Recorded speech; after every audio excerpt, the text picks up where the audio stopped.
So here we are in Abu Dhabi at the Laureus Awards with the one and only Francois Pienaar. And Francois, if I may start, you don't look anything like Matt Damon. Sadly, I don't. Oh, you're better looking, obviously. Thank you very much. That old lie, the checks in the post. No, That's the one. Sadly, I don't look like Matt Damon. I'm not as bright as he, and I definitely don't earn the amount of money he does for playing me in my life. Now, there can't be many people alive who can say that Matt Damon or any Hollywood A-lister plays himself. Now, what's it like seeing the whole story and seeing a guy playing you? Because it's you, Francois, that Matt's playing. It's absolutely freakish. You know, I was nervous, didn't know what to expect.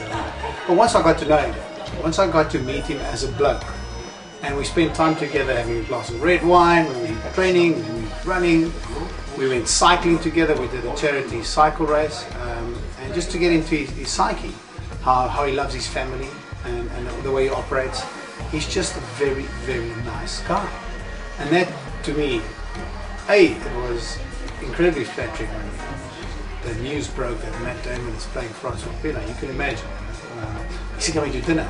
Can I come as well? And Noreen, my wife, got so many requests for dinner invitations. But then you sit and you meet the guy, and you meet Morgan Freeman, and you play golf with Clint Eastwood, and you realise what really talented individuals they are. Now, hang on, I'm going to stop you there. I'm not going to let you get away with that. I'm going to say that slowly. You played golf with Clint Eastwood, yes. and beat Clint Eastwood and Clint. Chester Williams. You beat Clint They were Eastwood. teammates, and I was my teammate was Dina. How did Clint take that? Did he whip out his Smith and Wesson? Well, not well. He didn't speak. He grunted mostly. Well, Dina and I said we're going to shake hands on the 15th, and we did. And Clint didn't want to shake hands. He just walked off. And this was the first time I met him, so I realised he's quite competitive. He likes winning. Did he say to you, "Do you feel lucky, punk"? No. But he said in such a way that it could have been, "Do you feel lucky, punk?" And the other thing you said just very quickly, as in passing, and Morgan Freeman came round. Yeah, we watched rugby together at Newlands Rugby Stadium, and the same night I cooked dinner for him. Morgan came around with. You did the cooking. Laureus, yes. I know. Yeah, no, that's what I do. Cook. Okay. Weekends, music is on, the white wine is flowing, and we conjure up a couple of dishes. That sounds they fantastic. Came over, we made them a bellini, we did some fig, and ham, and ravioli, and some crayfish. We had. Were you a bit nervous? Were you nervous cooking for Morgan Freeman and Matt? You know what, I wasn't. I just had a sense they wouldn't come to my house, and they wanted to meet me, and I said, if you want to meet me, you come to my house. We're not going to go to a fancy hotel or a fancy restaurant. You come to my house, meet my family, see where I live, and I'll invite one or two of my mates. So the list was actually long, and I had to shorten it to two mates. So it was just a couple of us around the table. Matt brought his voice coach with. And the stories they told us, I mean, we were hanging on their lips, and they wanted to know about us, and we told stories about South Africa. And I guess the whole reason for them wanting to meet us is just to get into our psyche and the way of thinking and our mannerisms, and especially the accent, because it's hellishly difficult. The Afrikaans accent is often portrayed as too dumb and slow, like that. It's great, you know. It's fantastic. Oh, well, you said it, Francois. We're not that. You know, that's so. I think that was quite important. And I said to Matt, please just get the accent. And I asked you another thing.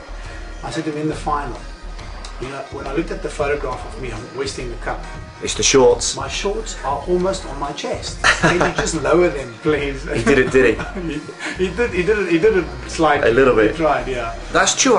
You've said to me in the past, it's the one thing, if you could relive your life, yes, you win the Rugby World Cup, yes, Madiba will wear your jersey, yes, you'll say we had 60 million, whatever it was, South Africans behind you, but the shorts. Yeah, no, that was just, because you see that photograph, and every time I see the photograph, I go, no, you didn't do that. But what actually happened is, I was chatting to the friends, and then they said, come up to collect the cup, and you want to look neat. So I'm tucking in my short, and I'm tucking everything, and I pull it up. And of course, when I hoist the cup, there it is, you know, there for everybody to see forever. So in the movie, if you watch the clip, he actually did that. He didn't bring it, hoist it up as high as I did. Happy with Matt's performance, happy with the accent, happy with the story? Happy with the accent. Sometimes happy with Matt's performance, especially when he walks into the cell at Robben Island. I cried. I couldn't stop crying. I just couldn't hold it together. Is that because of his performance or because it brought it back to you? Both. He was almost 100% You know, you better just explain that, because not everybody yet has seen the film. When I walked into the cell, it was just after we beat Australia, we were the favourites. And I was the last guy to walk into Mandela's cell. My wife just walked past, and I walked in, and how small it was scared me. I stuck out my hands, and I could touch both walls. And I went to the bars, and I looked through the bars, and you could only see the courtyard. And I turned around, and it just dawned on me that he was there for 17 years in that cell. And he came out with forgiveness and love in his heart. So that day I cried when I actually visited the cell. And when Matt played it, it was, I couldn't hold it together. It's going to be a big year, isn't it, in South Africa this year? It's been a big year in South Africa. It's been a big 15 years. If I roll back the time, 1994, people said to me, in 2009 and 2010, South Africa will have its third peaceful general election, and no political party will have a two-thirds majority. That when the whole world collapsed financially, the South African banking system would be rated as one of the top banking systems in the world. That our economy would stand firm. That ironically, the Indian Premier League, for security reasons, will relocate to South Africa, and in 3 weeks, South Africa will put a tournament together that made everybody sit back. Wow, how did that happen? That the Lions came to South Africa, the biggest touring team, 50,000 plus supporters. And what a series that was, by the way. Great series, the Confed Cup, and now the biggest show coming to South Africa in 2010. If they said that to me, then I would have said, you must be dreaming. So South Africa's been on a great ride. Excuse me, what if they also said to you, oh, and by the way, you'll be cooking for Morgan Freeman, Matt Damon, and beating Clint Eastwood on the golf course?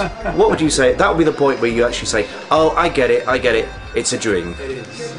And we're living a dream, but now and then we woken up in the middle of the night with a bit of a nightmare. There's always a scare or two, there's a crossroads, and it's about leadership. So the Soccer World Cup has been a tremendous gift to South Africa and to Africa. You must remember, it's also one for Africa. It kept the eyes of the world on South Africa to ensure that we keep on this incredible path, because people waited for South Africa to implode. Yeah. They were just waiting for this. This is not, it's not sustainable. And sport gave us sustenance in the beginning, leadership, and this combination of where we are now. It's given us hope for the future. And a final word on Madiba should be the final word for sure. We can't end the conversation with you, Francois, without going back to the great man, family friend, godparent. Yeah. We actually became great friends, and our relationship grew after the World Cup. Godparents to both our kids. Although my youngest went and asked him, he just didn't like the fact that his eldest sibling is. So he just went up to the most famous man in the whole world and said, "Will you be my godfather?" Stefan, it's incredible. He was so focused. He asked us this the whole time. Why is he Jean's godfather, not mine? And we explained. And when we had tea with Madiba, he walked straight up ahead of us, and he walked straight up to me, took his hand, and he says, "Madiba, would you please be my godfather?" And Madiba laughed, gave him a hug. He stood him back and he said to him, "Yes, I will, and I will call you Gocha," which means the brave one. Because he realized how brave it must have been. This kid was thinking about this. Now, Stefan, thank you. Happy with that. Life moves on. And what did he say to him when he came back? Steffi is just, he tells everybody, and now he can tell everybody, my dad's Matt Damon. Yeah, it's quite interesting. For me, it was an absolute privilege to take them to the premiere in Los Angeles, and for them to walk the red carpet, and that experience is something that money can't buy, and how they handle it, and I just think that experience will stand them in good stead.